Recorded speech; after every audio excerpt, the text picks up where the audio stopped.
Hey everybody, today we're going to be looking at evaluating logs and how to manipulate them and that sort of realm of things. So last time we looked at the idea that a log and an exponential are inverses of each other. And we looked at that graphically. That was really nice that it showed us, hey, these things are inverses of each other, but I really didn't explain too much of what logs actually are and what they do. That's what we're going to be getting into today is what they are, how they work, and what they do. So starting out, let's think back to exponentials because there is this definite link between logs and exponentials. So thinking about an exponential, if I've got 2 to some power and it's equal to 4, okay, well then that's going to be, x equals 2, right, because 2 squared is 4. Moving through these, same idea. 8 to what power gives me 1? Well, anything to the 0 power is 1, so there we go. And then thinking about this one, because this one's a little weird, I can bring that x inside because I can distribute over division. So now I need to think about, okay, what 2 to x gives me 8? That's going to be 3. 3 to the third is also 27. So this works out nicely for me where x is equal to 3. Another exponent rule that maybe you need to bring back to the front of your brain, whenever I have the same number, okay, if I had a negative exponent, so like 4 to the negative 1, that just flips it over and does the reciprocal. It takes that 4 and the 1, flips it, okay? We're not going to worry about 5 and 6. Those are a little funky. I don't want to worry about those for right now.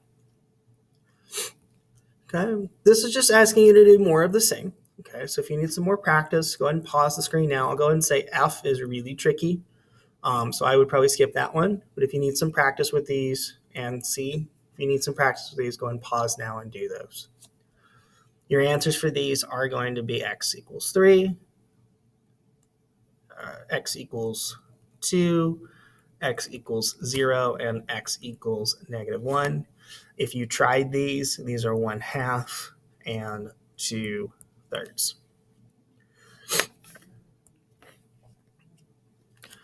Okay, so last time we showed that these things are inverses of each other.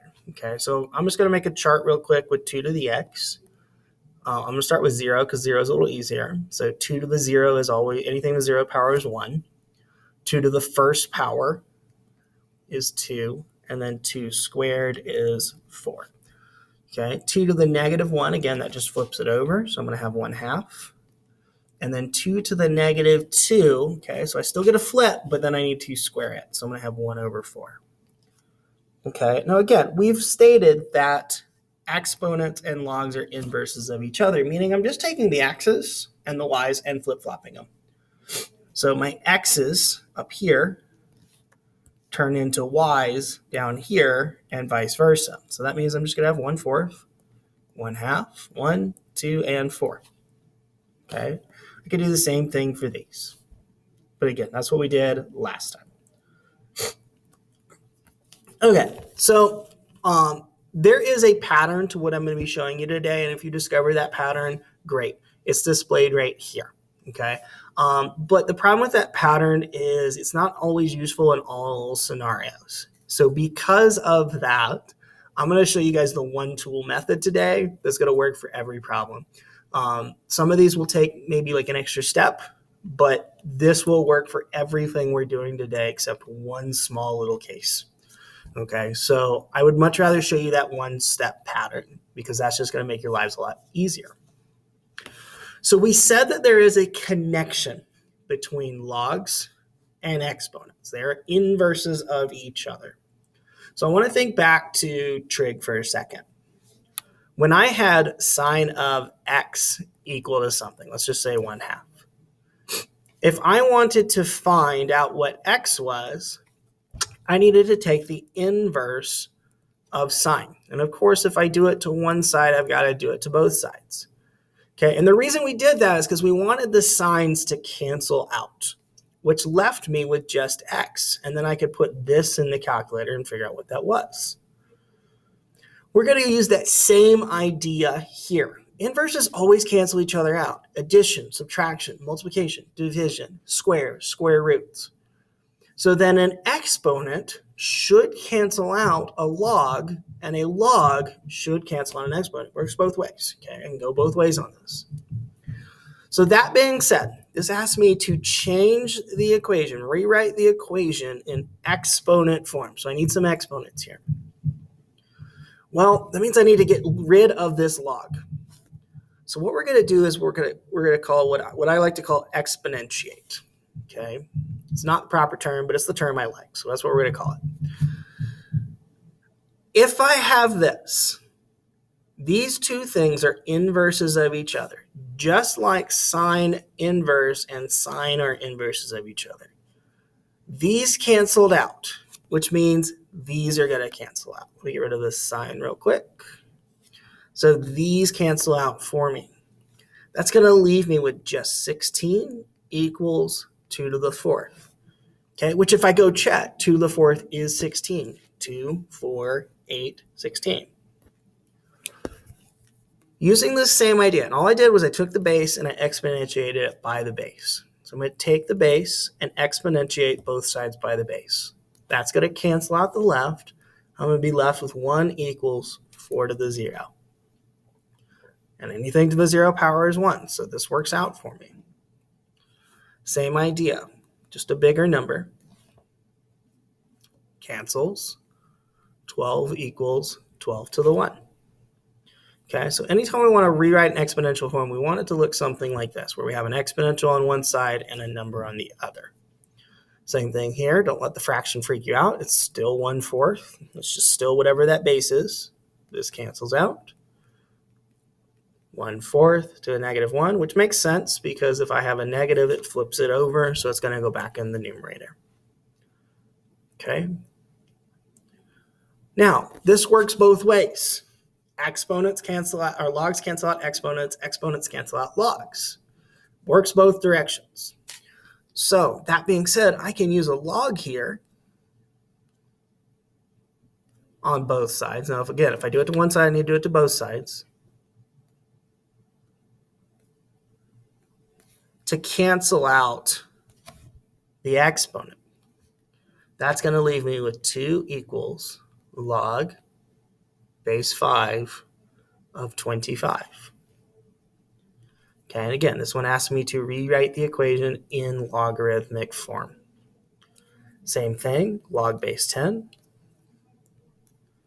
of 10 to the -1. Okay, now you might see this one written this way, where there's no base written down here. Okay, there's an invisible 10 here. Okay, so if there's nothing there, there's an invisible 10. Just remember that. Equals log of 0.1. These cancel because of that invisible 10. I've got -1 equals log of 0.1. Okay, so the question hopefully that's popped up in your brain at this point, okay, so this is nice that I can go back and forth between them, but what do logs actually do? Well, exponents make numbers very big very quickly. We're talking by factors of whatever the base is. Okay, if we had a factor of 2, things doubled every time. If we have a factor of 10, they go by 10 every time. We use this in science a lot when we talk about things that are very, very powerful. Things like decibels use logs. Okay, when I say something with earthquakes, for example, earthquakes also use logs. When I say I have a level 4 earthquake versus a level 3 earthquake, it's not just one step bigger. It's 10 times more powerful. So a level 4 earthquake is 10 times more powerful than a level 3, and so on. A level 5 is 10 times more powerful than a level 4, which means going from 3 to 5, you're talking 100 times more powerful.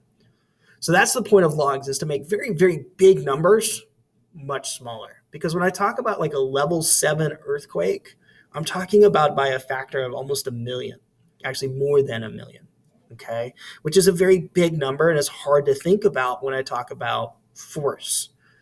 8, 9, even worse, and a 10 would rip the earth apart. So when I talk about, earthquakes, right now there's earthquakes happening. They're level 1s, level 2s. There's things that we just don't feel because they're not powerful enough. Once we start hitting those 3s and 4s and 5s, those are 10,000 to 100,000 times more powerful than what we're experiencing right now. We just don't feel the ones right now because they're too small. Okay, so that's what logs do. They make things that are very, very big, very, very small, very quickly. Okay, so same thing here. We're going to do log base 8 of 8 to the 2/3 equals log base 8 of 4. Please don't let the fraction freak you out. It's still just going to be 2/3. The logs cancel out of log base 8 of 4. Okay, same thing here. Log 6,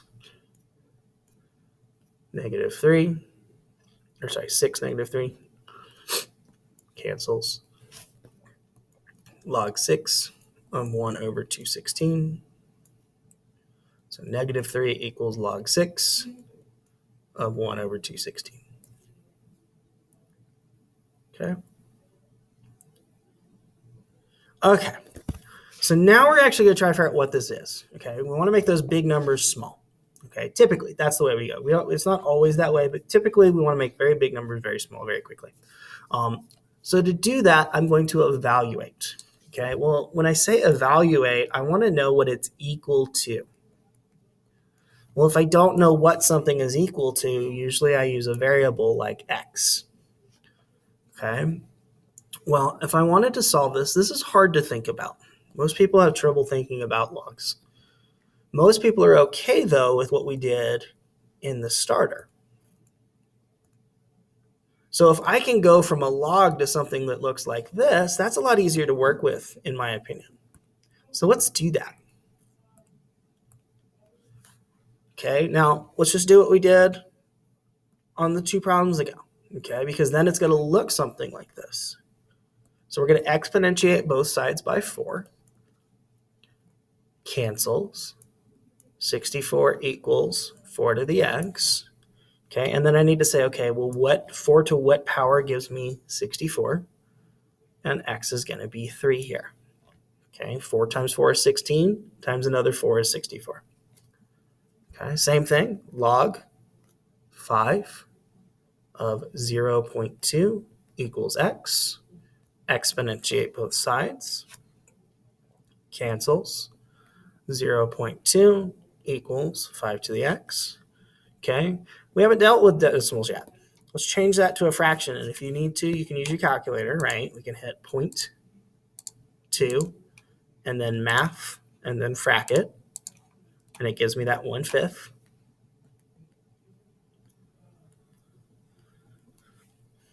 Okay, and then again, remember when we want to flip it, we just do a negative, so it's going to be -1 here. Okay, we're going to skip over C. Log base 36 of 6 equals x. Exponentiate both sides. Cancels. And I get this. Okay, now the question is, and I kind of skipped some of these earlier, but I do want to show you how to do these now. The question is, how do I get it from a big number to a small number? Okay, and the answer is we're going to use a fraction. Okay, now the fraction that we want to use, I like to think about it this way. How would you get from 6 to 36? Okay, if I raise 6 to the second power, I would get to 36, but I'm going backwards. So I'm going to flip it. Okay, so instead of 2, it's going to be 1/2. So 36 to the 1/2 equals 6. Okay, which if we remember, this is really the same thing as a square root. Okay, so my x here is 1/2.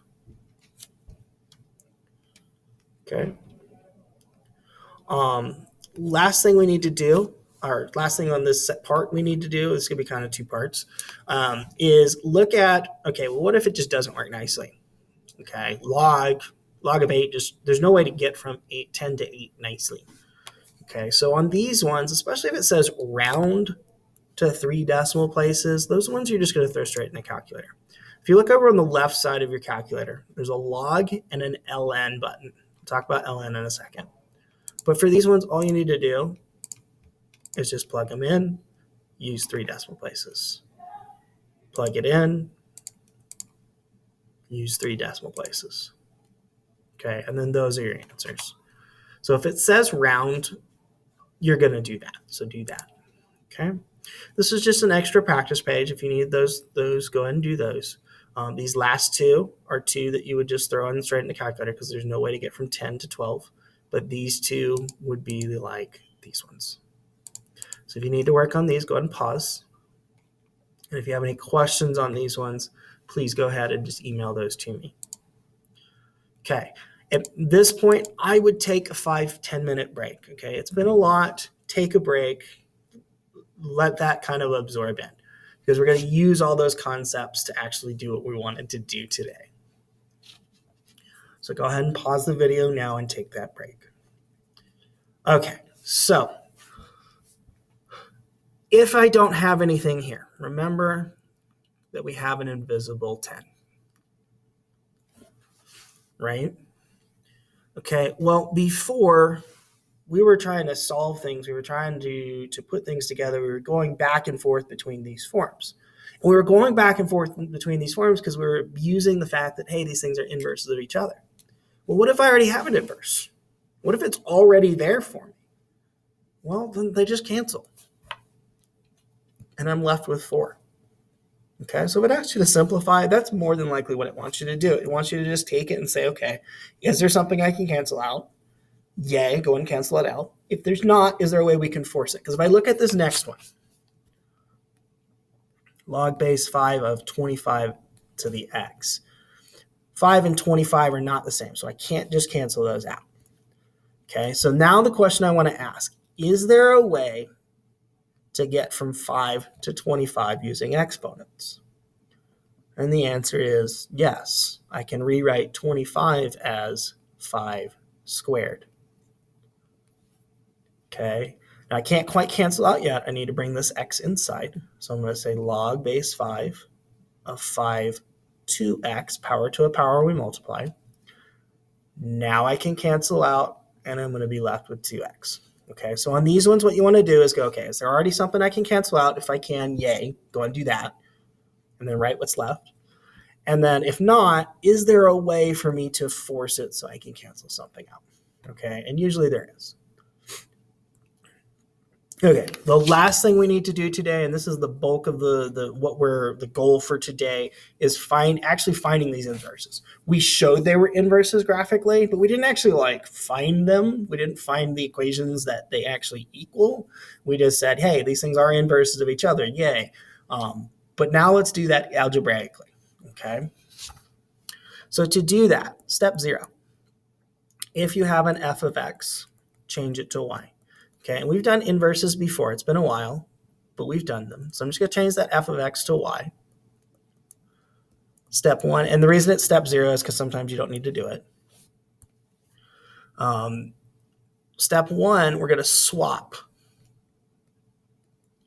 x and y. Okay, so I'm just going to, everywhere there's a y, I'm going to put an x. Everywhere there's an x, I'm going to put a y. Okay, and then I want to solve for y. Okay, meaning I want to get y by itself. Okay, well, if I want to get rid of the 6, then I need to log both sides, just like we were doing earlier. So again, the nice way of me showing you the way we did it today is that this kind of just works for everything. We get these things that cancel very nicely. This is going to cancel. What am I going to be left with? Just y, which was the goal. I want to get it just equal to y. Okay, so the inverse of 6 to the x is log 6 of x. Okay, and I could change this back to f of x if I wanted, or f prime. Okay, go ahead and pause now if you need that. Okay, last one. Now, ln here. It's popped up a couple times. I haven't really explained too deeply what that means yet, but ln is just log e. Okay, so anytime you see ln, if that freaks you out, just change it to log base e. Okay, but I'm going to follow the same steps. I don't need to do step 0. So I'm just going to start off with step 1. So I'm going to swap the x's and y's. Okay, now it is important that I have these parentheses here because I can't move this 3 until I deal with this ln.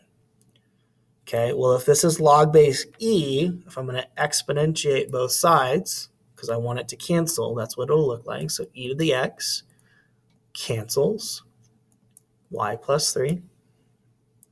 Okay, so y is still not quite by itself. I need to subtract 3 from both sides.